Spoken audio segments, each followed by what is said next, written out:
Al'ummar garin Mawashi sun shafe sama da shekaru 60 a cikin matsalar rashin ruwan sha. Al'ummar ba su da ruwan sha face ruwan da yake taruwa a ƙasa lokacin damina, kuma wannan ruwa shi ne ruwan da dabbobinsu suke sha. Ga matsala ta yin bayan gida a cikin ruwan, a wasu lokutan ma mahaukata kan shiga cikin ruwan su yi wanka. Wannan matsalar ruwa da al'ummar wannan ƙauye suke fama da ita ta haifar musu da koma baya wajen samun ilimin 'ya'yansu, domin yaran ba sa samun damar zuwa makaranta saboda wahalar neman ruwa.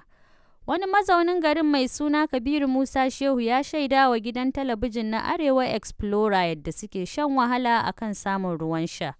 Magana ta domin Allah, wannan shine ruwan shanmu, wannan muke amfani da shi. A hakan ma da kake ganin wannan ruwa karewa yake da kanan ma kuma mu ƙara tafiya wani gurin mai nisa mu je mu ɗauko, tunda ba ruwan mazauni bane, ba shekara yake ba. Akalla garuruwa kusan 7 da ke wannan yankin suke fama da matsalar ta ruwan sha.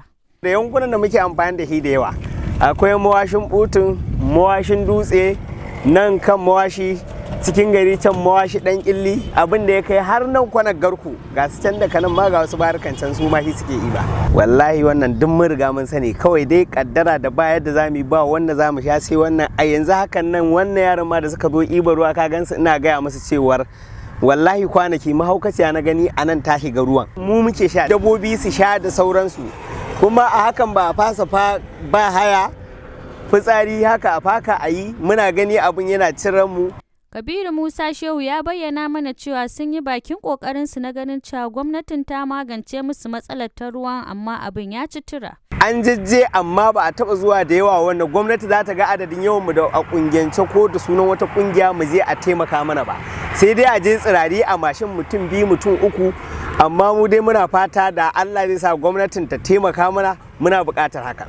Babban abin takaicin ma wannan garin yana kan babbar hanyar zuwa Bauchi, kuma yana ƙarƙashin ƙaramar hukumar Garko a jihar Kano, kuma daga wannan garin har zuwa fadar gwamnan Kano bai huce tsawon kilomita 50 ba.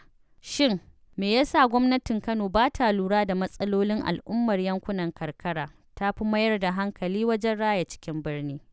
Aisha Lawal Hotoro a rahoton Arewa Explorer.